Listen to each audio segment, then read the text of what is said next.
26 June হচ্ছে গুপ্ত নবরাত্রি শুরু হচ্ছে। এই দিন থেকে তোমরা একটা বিশেষ মন্ত্র জপ করা শুরু করে দাও। ওম ইং হ্রিম ক্লিম চামুণ্ডায় বিচে। এই মন্ত্রটিকে জপ করতে যদি শুরু করে দিচ্ছ, তো তোমাদের জীবনে শক্তি আসবে, তোমাদের জীবন থেকে নেগেটিভ এনার্জি রিমুভ হতে থাকবে, তোমাদের অর্থনৈতিক জায়গা ভালো হবে এবং তোমাদের জ্ঞান বাড়বে। এই মন্ত্রতে এম যে রয়েছে সেটা হচ্ছে মা সরস্বতীর বীজ, এবং হ্রিম যে রয়েছে সেটা হচ্ছে মা লক্ষ্মী বীজ, এবং হচ্ছে ক্লিম এই শব্দটি হচ্ছে মা কালীর বীজ মন্ত্র।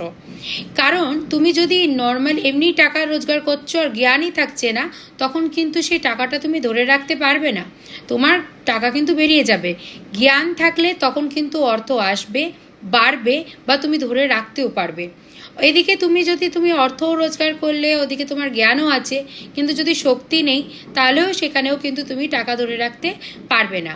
এখানে মা লক্ষ্মীকে স্মরণ করার এই জন্যই হচ্ছে যাতে তোমার জীবনে সুখ শান্তি বজায় থাকে, উন্নতি হয়, তোমার যে নিডগুলো আছে সেটা যাতে ক্লিয়ার হয়, শক্তি যাতে শত্রুকে দমন করতে বা বাড়ির থেকে বা নিজেদের জীবনে অনেক ছোটোখাটো বা অনেক রকমের নেগেটিভ এনার্জি থাকে সেগুলো রিমুভ করতে সাহায্য করবে।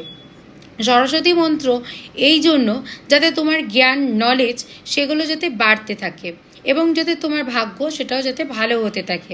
তো সেই জন্য এই মন্ত্রটাকে প্রতিদিনই নবরাত্রি চলাকালীন কন্টিনিউ এক টানা জপ করে যেতে হবে।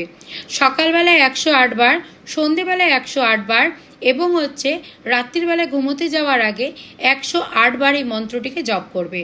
তবে যারা প্রেগনেন্ট মহিলারা রয়েছে তারা এই মন্ত্রটিকে স্কিপ করে যাবে, বাকি সবাই এই মন্ত্রটিকে জপ করতে পারে। ভিডিওটা সবার সাথে শেয়ার করে দাও।